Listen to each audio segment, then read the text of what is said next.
मध्य प्रदेश कांग्रेस ने जारी की 144 उम्मीदवारों की पहली लिस्ट। कमलनाथ छिंदवाड़ा से दिग्विजय सिंह के बेटे भाई को भी टिकट। 230 विधानसभा सीटों में से 144 के लिए उम्मीदवारों का ऐलान। और इस खबर पर ज्यादा जानकारी के लिए हमारे साथ digital head Anirudh Sonone live जुड़ गए हैं। अनिरुद्ध जी, नवरात्रि के पहले दिन कांग्रेस ने अपनी जंबो लिस्ट जारी की है। 144 उम्मीदवार मैदान में उतारे हैं, जिनमें से कहा जा रहा है कि 69 विधायकों को जो है कांग्रेस ने टिकट दिया है। देखिए, आने वाले दिनों में 5 राज्यों में विधानसभा के चुनाव होने, जिनमें मध्य प्रदेश, छत्तीसगढ़, राजस्थान, मिजोरम और तेलंगाना शामिल है। तो इन 5 राज्यों में केवल भारतीय जनता पार्टी की सरकार केवल मध्य प्रदेश में है। और इस लिहाज से मध्य प्रदेश में आज जो कांग्रेस ने अपनी सूची जारी की है वो बहुत महत्वपूर्ण सूची है। और देखा जाए तो पिछले कई दिनों से स्क्रीनिंग कमेटी की बैठक चल रही थी, चुनाव अभियान समिति की बैठक चल रही थी, कांग्रेस की केंद्रीय चुनाव अभियान समिति की कई दौरों में बैठक हुई। उसके बाद पार्टी हाईकमान यानी सोनिया गांधी और राहुल गांधी की रजामंदी के बाद यह लिस्ट जारी हुई है। 144 सीटों पर प्रत्याशी घोषित किए। और जैसा कि हमने अंदेशा लगाया था कि कांग्रेस ने लगभग सभी सीटिंग एमएलए को 70-75 से ज़्यादा सीटिंग एमएलए को टिकट दिए। 98 सीटिंग एमएलए भी कांग्रेस के थे जो 2018 में चुनाव जीते थे। और देखा जाए तो इस सूची में सबसे बड़ा नाम है जो कमलनाथ का नाम है। पूर्व मुख्यमंत्री और पीसीसी चीफ कमलनाथ को छिंदवाड़ा से टिकट दिया गया है। और इसके साथ ही दिग्विजय सिंह जो कांग्रेस के सांसद हैं, उनके बेटे जयवर्धन सिंह को राघवगढ़ से और उनके भाई लक्ष्मण सिंह को चाचौड़ा से टिकट दिया गया है। इसी तरह नेता प्रतिपक्ष जो थे कांग्रेस के मध्य प्रदेश में, डॉक्टर गोविंद सिंह, उनको लाहौर से टिकट दिया गया है। इसके अलावा इंदौर की बात करें तो इंदौर की राऊ सीट से जीतू पटवारी को टिकट दिया गया है, जो कि पूर्व मंत्री भी रह चुके हैं। इसके अलावा भोपाल की बात करें तो नरेला विधानसभा सीट काफ़ी अहम सीट है। हालांकि यहाँ पे पिछले कई मौक़ों से भारतीय जनता पार्टी के प्रत्याशी विश्वास सारंग जीत रहे हैं। विश्वास सारंग के सामने कांग्रेस पार्टी ने नरेला से मनोज शुक्ला को उतारा है। इसके साथ ही मध्य सीट जो भोपाल की अत्यंत महत्वपूर्ण सीट है, पिछली बार ये सीट भारतीय जनता पार्टी हार गई थी। सुरेंद्र नाथ सिंह यहाँ से खड़े थे। यहाँ से कांग्रेस पार्टी ने अपना टिकट रिपीट करते हुए वापस आरिफ मसूद को चुनाव मैदान में उतारा है। और आरिफ मसूद के सामने भारतीय जनता पार्टी की ओर से ध्रुव नारायण सिंह प्रत्याशी हैं। तो कुल मिला के देखा जाए तो कांग्रेस ने अपनी जो जंबो लिस्ट, जिस तरह की बात की जा रही थी, कांग्रेस घोषित भी कर रही थी कि हम 150 के लगभग सीट जारी घोषित करेंगे, तो 144 उम्मीदवारों की लिस्ट जारी की है। और इस लिस्ट में 75 से ज़्यादा विधायकों को टिकट दिया गया जो पिछली बार 2018 में चुनाव जीते थे। हालांकि उस वक्त के समीकरण कुछ और थे, लेकिन आज के समीकरण कुछ और है, क्योंकि कांग्रेस पार्टी का आज मुकाबला केंद्रीय मंत्री अमित शाह और उनकी भारतीय जनता पार्टी की टीम से। इसके साथ ही आम आदमी पार्टी मध्य प्रदेश में सभी 230 सीटों पे चुनाव लड़ने जा रही है। और आम आदमी पार्टी ने भी अपनी कुछ सूची जारी की है। और भारतीय जनता पार्टी की बात करें मध्य प्रदेश में, तो भारतीय जनता पार्टी ने अपनी 4 लिस्ट जारी कर दी है, जिसमें 136 उम्मीदवारों पर उन्होंने दांव लगाया है। और उसमें कई केंद्रीय मंत्री हैं, सांसद हैं, पूर्व मंत्री हैं, विधायक हैं। तो कुल मिलाकर देखा जाए तो 136 भारतीय जनता पार्टी की सीटों के मुकाबले कांग्रेस पार्टी ने मध्य प्रदेश में आज 144 चेहरों को सामने लाया है। और जिनमें कई सिटिंग एमएलए हैं और कई नए चेहरे भी सामने लाए हैं। बिल्कुल अनिल जी, रोकना चाहूंगी आपको, लौटूंगी आपके पास। अब सीधे रुक करेंगे ग्वालियर की ओर। ग्वालियर से भी हमारे साथ अरविंद सिंह चौहान जी जुड़ गए हैं। अरविंद जी, 3 सीटों पर यहाँ पर उम्मीदवार उतारे हैं, ग्वालियर ग्रामीण, ग्वालियर ईस्ट और ग्वालियर साउथ। साफ तौर पर देखा जाए, देर आए दुरुस्त आए की तर्ज पर कांग्रेस ने अपनी सूची जारी कर दी है। लेकिन सवाल यह है कि कोई भी बड़ा फेरबदल इसमें देखने को नहीं मिल रहा है। जो बस साहब सिंह गुर्जर का जरूर ग्वालियर ग्रामीण में थोड़ा सा लग रहा है कि ये फेरबदल किया गया है।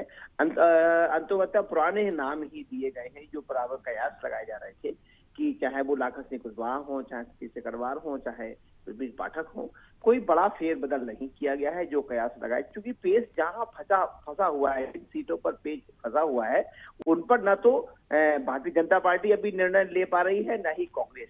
जैसे हम बात करें कि इस समय बड़ी दुविधा में भारतीय जनता पार्टी है ग्वालियर पूरब को लेके, ग्वालियर दक्षिण को लेके, वैसे ही कांग्रेस दुविधा में है ग्वालियर को लेके, जहां से प्रद्युम्न सिंह तोमर आते हैं, सुमावली को लेके जहां से इसमें एनएसए कंसाना आते हैं।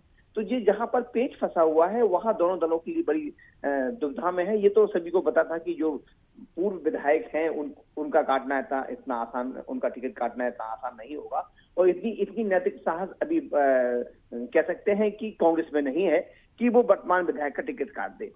हाँ, ये काम भाजपा जरूर कर जाती है, इसलिए कहीं ना कहीं कह सकते हैं कि आज भाजपा की जो स्थितियां हैं वो पहले से ज्यादा बेहतर नजर आ रही। इससे पहले लग रहा था कि भाजपा दोबारा नहीं आएगी, लेकिन वो अपनी स्थिति बराबर ठीक करती चली जा रही। तो वहीं कांग्रेस भी इसे मजबूती के साथ चुनाव लड़ रही है, और सबसे बड़ी बात सच्चा यहाँ पर यह है कि दोनों दलों के लिए इस बार करो और बरो की स्थिति बनी हुई है। उसका साफ देखने को मिल रहा है कि 20 साल से कह सकते हैं कि 2003 से लेकर बराबर भारतीय जनता पार्टी अपने यहाँ पर कब्जा जमाए हुए है, और कांग्रेस बीच में आई थी लेकिन फिर दोबारा चली गई। अगर इस बार कहीं कांग्रेस नहीं आ पाई तो आप साफ मान लीजिए कांग्रेस को आने वाले समय में वापसी करने में बहुत ज्यादा कठिनाई होगी। इसी को देखते हुए बिल्कुल कांग्रेस भी बड़ा फूक फूक के कदम रख रही है, और यही हालत भारतीय जनता पार्टी के और दोनों दलों की इस बार का पहली बार ऐसा हो रहा है कि दोनों दलों के शीर्ष नेतृत्व में पूरी बागडोर अपने हाथ में ले रखी है, और सारे टिकट दिल्ली से ही फाइनल हो रहे हैं। जी, लेकिन अरविंद जी,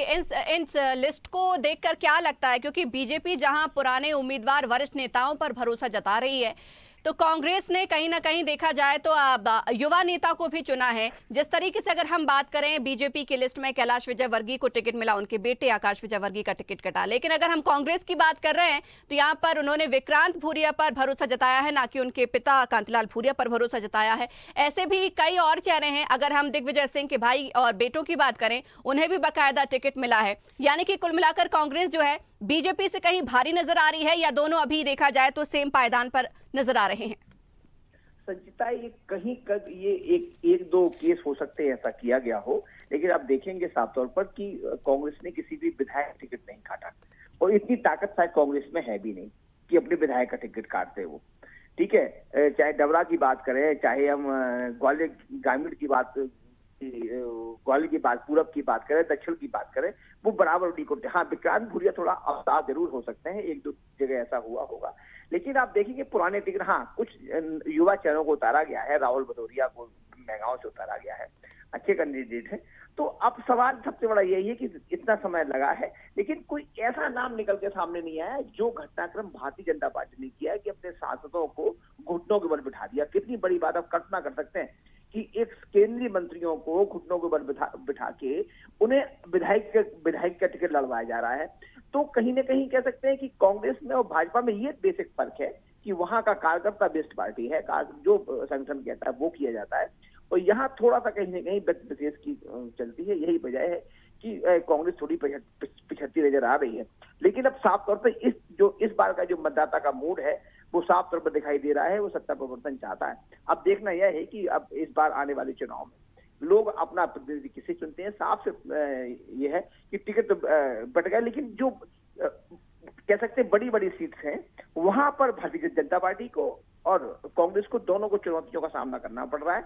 देखना यह है कि ये सारे टिकट कब तक फाइनल होते हैं। जी, चलिए, रोकना चाहूंगी अरविंद जी आपको, और अब सीधे रुक करेंगे रायसेन की ओर। हमारे साथ हमारे सहयोगी राम यादव भी जुड़ गए हैं। राम, कांग्रेस ने अपनी सूची जारी कर दी है, रायसेन में क्या स्थिति? देखिए संचिता, जैसे कि अनुमान लगाया जा रहा था कि नवरात्र के पहले ही दिन कांग्रेस अपनी पहली सूची जारी करेगी, वैसा ही हुआ है। नवरात्र के पहले ही दिन सुबह सुबह कांग्रेस ने मध्य प्रदेश में 144 नाम की पहली सूची जारी कर दी है। छिंदवाड़ा से कमलनाथ चुनाव लड़ेंगे, पूर्व नेता प्रतिपक्ष अजय सिंह भी चुनाव लड़ेंगे। वहीं अगर रायसेन जिले की बात की जाए तो सिलवानी विधानसभा क्षेत्र से कांग्रेस ने एक बार फिर देवेंद्र पटेल पर अपना भरोसा जताया है। हालांकि सिलवानी विधानसभा क्षेत्र में कांग्रेस से कई दावेदार अपनी दावेदारी कर रहे थे, जैसे कि राजेंद्र तोमर, कविंद्र रघुवंशी, योगेंद्र रघुवंशी, नीलमणि शाह जैसे नेता अपनी दावेदारी रख रहे थे। लेकिन कहीं न कहीं कांग्रेस ने एक बार फिर देवेंद्र पटेल पर भरोसा जताया है, और ऐसा अनुमान भी लगता है कि सिलवानी विधानसभा क्षेत्र में भाजपा प्रत्याशी रामपाल सिंह राजपूत को अगर कोई टक्कर दे सकता है तो सबसे पहले देवेंद्र पटेल का ही नाम आता है। शायद इसलिए ही कांग्रेस ने एक बार फिर देवेंद्र पटेल पर भरोसा जताया है। वहीं संचिता, उदयपुरा विधानसभा क्षेत्र की बात की जाए तो देवेंद्र पटेल जो कि सिटिंग विधायक है, उन पर फिर एक बार कांग्रेस ने भरोसा जताया है, और कांटे की टक्कर यहाँ पर देखने को मिलेगी। अब नरेंद्र पटेल जो बीजेपी के प्रत्याशी हैं, और देवेंद्र पटेल के बीच में यहाँ पर कड़ा मुकाबला होगा। अगर वही भोजपुर विधानसभा क्षेत्र की बात की जाए संचिता, तो भोजपुर विधानसभा क्षेत्र में अभी कांग्रेस ने न बीजेपी ने अपने कोई पत्ते नहीं खोले हैं। भोजपुर विधानसभा क्षेत्र में राजकुमार पटेल और मंडीदीप नगर पालिका के पूर्व अध्यक्ष रहे बद्री सिंह चौहान के बीच पेंच फंसा हुआ है। दिग्विजय सिंह अपने समर्थक राजकुमार पटेल को टिकट दिलाने की कोशिश में लगे हैं, तो वहीं बद्री सिंह चौहान को पूर्व केंद्रीय मंत्री सुरेश पचौरी एडी चोटी की ताकत लगा रहे हैं टिकट दिलाने के लिए। अगर सांची की बात की जाए तो सांची में भी कांग्रेस के कई लंबे दावेदारों की लाइन लगी हुई है, लेकिन प्रभुराम चौधरी को कौन सा ऐसा चेहरा होगा जो टक्कर दे सकेगा, तो कहीं ना कहीं यहाँ पर कांग्रेस चिंतन मंथन करने में सांची में भी लगी हुई है संचिता। चलिए राम, शुक्रिया हमारे साथ जुड़ने के लिए।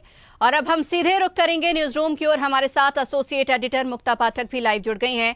मुक्ता जी, जैसा कि सब जानते थे कि नवरात्रि के पहले दिन कांग्रेस अपनी लिस्ट जारी करेगी और आज 144 यानी कि जंबो लिस्ट कांग्रेस ने जारी भी कर दी है, लेकिन कुछ खास देखने को नहीं मिला। जिस तरीके से बीजेपी ने अपने सिटिंग एमएलएस को मैदान में उतारा है, कांग्रेस ने भी वही दाव पेच अपनाए हैं। देखिए, इसमें दो बातें खास है संचिता। पहला कि कमलनाथ विधानसभा चुनाव लड़ रहे हैं छिंदवाड़ा से, क्योंकि लगातार हम देख रहे थे कि कमलनाथ की इच्छा नहीं थी चुनाव लड़ने की, वो चुनाव लड़वाना चाहते थे, लेकिन वो मैदान में उतरे हैं। दूसरा, जो एक्स स्पीकर रहे हैं एनपी प्रजापति और एक दिग्गज नेता हैं कांग्रेस के, उनके और उनके बेटे, उम्मीद जताई जा रही थी कि उनको टिकट मिलेगा और उनके बेटे भी दावेदार थे, लेकिन दोनों के टिकट काट दिए गए हैं। ये एक बहुत बड़ा चौंकाने वाला फैसला है कांग्रेस का। और अगर हम बात करें 144 सीट्स की, तो इसमें एक चीज़ है कि यूथ पे भरोसा किया है कांग्रेस ने। 50 से कम उम्र वाले उम्मीदवार लगभग 65 हैं। वुमेन कैंडिडेट्स की बात करें तो 19 वुमेन कैंडिडेट्स हैं। और जितने दिग्गज नाम हैं कांग्रेस के, जो लगातार कांग्रेस से जुड़े हैं, जीतते आए हैं, उन सब पे कांग्रेस ने भरोसा किया है। चाहे वो डॉक्टर विजय लक्ष्मी साधव हो, सज्जन सिंह वर्मा हो, विक्रांत भूरिया हो, कुणाल चौधरी, जीतू पटवारी, जितने भी दिग्गज नाम हैं, सब पे एक बार कांग्रेस ने फिर से भरोसा किया है। बिल्कुल, जिस तरीके से भी आप कह रही हैं कि पूर्व विधानसभा अध्यक्ष एनपी प्रजापति का टिकट काटा है, इसके अलावा 2 टिकट और काटे गए हैं। हम कटंगी की बात करें, कटंगी विधायक का टिकट काटा है और गुनौर विधायक का भी टिकट काटा है। लेकिन मुक्ता जी, एक खास बात इस लिस्ट में देखने को मिली है, आपने भी वो जरूर देखा होगा। बुधनी से कांग्रेस के कई बड़े जो दिग्गज नेता थे वो दावेदारी ठोक रहे थे कि हमें मैदान में उतारिए, लेकिन ये बड़ा अजीब लग रहा है कि मुख्यमंत्री शिवराज सिंह चौहान के सामने कांग्रेस ने एक एक्टर को मैदान में उतारा है। कहीं ना कहीं देखा जाए ये कांग्रेस का जो दाव है उल्टा नहीं पड़ जाएगा। विक्रम अस्ताल को मैदान में उतारा है, बुधनी से उन्हें टिकट दिया है मुख्यमंत्री शिवराज सिंह चौहान के सामने। जी देखिए, एक्टर विक्रम बस्ताल हनुमान की भूमिका निभाते थे, बहुत पॉपुलर रहे हैं और नर्मदा जो परिक्रमा है उसके भी वो उसके लिए भी जाने जाते हैं। लेकिन लगातार जब विक्रम बस्ताल ने कांग्रेस ज्वाइन किया था तो आपको भी ध्यान होगा, वो लगातार यही बात कहते थे कि मुझे बुधनी से आप उतारिए। देखिए, वो शिवराज सिंह चौहान के खिलाफ कांग्रेस से कोई भी उतरे तो मुश्किल तो है, क्योंकि हम लोगों ने देखा है, इतने चुनाव में देखा है कि शिवराज सिंह चौहान बिल्कुल नहीं जाते हैं वहाँ। चुनाव प्रचार उनके परिवार वाले ही संभालते हैं, उनको जाने की ज़रूरत भी नहीं पड़ती है, लेकिन वो जीत जाते हैं। लेकिन विक्रम बस्ताल लगातार ये बात कह रहे थे और कांग्रेस से ये खबर भी आ रही थी कि इस बार कांग्रेस उनको बुधनी का टिकट देगी। तो ये बहुत आश्चर्य वाला नहीं है, क्योंकि वो लगातार मांग रहे थे यहाँ से टिकट। और हाँ, जीतना न जीतना, जैसा मैंने कहा कि शिवराज सिंह चौहान बुधनी जाते भी नहीं है चुनाव प्रचार के लिए, क्योंकि वो पूरे प्रदेश में घूम घूम के बाकी कैंडिडेट्स के लिए प्रचार करते हैं, लेकिन हमने यही देखा है कि वो जीत जाते हैं। जी बिल्कुल मुक्ता जी, लेकिन इसमें भी 2 बातें हैं। जैसे कि अभी आपने कहा कि शिवराज सिंह चौहान बुधनी नहीं जाते, खास बात ये रही है कि बुधनी की जनता हमेशा से उन्हें फ्री छोड़कर रखी है। बुधनी की जनता उनसे कहती आई है कि आपको यहाँ पर आकर प्रचार प्रसार करने की जरूरत नहीं है, आप जाइए प्रदेश संभालिए, यहाँ की जिम्मेदारी हम खुद संभाल लेंगे। एक्टर विक्रम बस्ताल की अगर हम बात कर रहे हैं तो देखा जाए तो कहीं ना कहीं वो मुंबई में रहे हैं और वहीं उसी परिदृश्य में पले बढ़े हैं। हालांकि भोपाल से बिलोंग करते हैं, उन्होंने नर्मदा के आसपास के तमाम जो क्षेत्र हैं वो अपनी सीरीज में, टीवी सीरियल्स में कैप्चर किए हैं, तो जनता से थोड़ा बहुत उनका जो है जुड़ाव होगा। लेकिन मुख्यमंत्री शिवराज सिंह चौहान के सामने कहीं ना कहीं देखा जाए तो कुछ तो उन्हें मुश्किलें सामने आएंगी, क्योंकि एक तरफ मुख्यमंत्री हैं, एक तरफ वो सामान्य एक कलाकार हैं, एक एक्टर है, राजनीति से उतनी गहराई से वो जुड़े भी नहीं है। तो कांग्रेस का उन पर भरोसा करना सही साबित होगा। नहीं, बिल्कुल सही आपने जो कहा है उसी में सारे आंसर्स हैं संचिता, क्योंकि आपने ही कहा जैसा बताया और हम सब देखते हैं कि बुदनी की जनता ने शिवराज सिंह चौहान को बिल्कुल फ्री रखा हुआ है। वो पूरे प्रदेश में घूम के बाकी कैंडिडेट्स के लिए चुनाव प्रचार करते हैं, वो बुदनी नहीं जाते हैं। ये हम लोगों ने कई सालों से देखा है। तो देखिए, ऐसा तो नहीं है कि किसी भी आप कैंडिडेट को फील्ड नहीं करेंगे वहाँ से। हम लोगों ने दीपक जोशी जो कांग्रेस ज्वाइन कर रहे थे, वो भी कह रहे थे मुझे बुदनी से चुनाव लड़ा दो, मैं शिवराज सिंह चौहान के खिलाफ चुनाव लड़ूंगा। अक्सर ऐसा कई लोग कहते हैं कि मुझे लड़ा दो, लेकिन विक्रम मस्ताल को उतारने का मकसद बस इतना ही है कि देखिए, जैसा कि है कि वो हनुमान की भूमिका निभाते आए हैं, नर्मदा मैया से जुड़े हैं, तो कांग्रेस ने सोचा कि चलिए इन्हीं एक्टर को उतार देते हैं। क्योंकि जैसा आपने भी कहा, हमने भी देखा हुआ है कि मुख्यमंत्री शिवराज सिंह चौहान बुदनी जाते भी नहीं है, उनका परिवार वहाँ पे पूरा चुनाव प्रचार संभालता है और वो अच्छे मार्जिन से जीतते आए हैं। बिल्कुल मुक्ता जी, बहुत शुक्रिया। इस एक खास बात भी इस सूची में देखने को मिली है कि सूची में 39 ओबीसी और एससी के 22, एसटी के 30 कैंडिडेट भी जो है हमने इसमें देखे, यानी कि जातिगत समीकरण को भी साधने की पूरी कोशिश की है। बहुत शुक्रिया हमारे साथ जुड़ने के लिए और चर्चा करने के लिए। तो कांग्रेस ने अपने उम्मीदवारों की लिस्ट जारी कर दी है। पहली जंबो लिस्ट में 144 उम्मीदवारों को मैदान में उतारा है। अगर हम बात करें नरेला सीट से तो विश्वास सारंग के सामने मनोज शुक्ला को मैदान में उतारा है। अगर वही बात करें बुधनी की, तो बुधनी में शिवराज सिंह चौहान के सामने एक्टर विक्रम मस्ताल को चुनावी मैदान में कांग्रेस ने उतारा है। ऐसे ही वीडियोस को लाइक, शेयर, फॉलो और YouTube को सब्सक्राइब कर बेल आइकॉन दबाना ना भूलें और ताजा अपडेट्स के लिए हमारी वेबसाइट swedeshlive.com पर जरूर जाएं।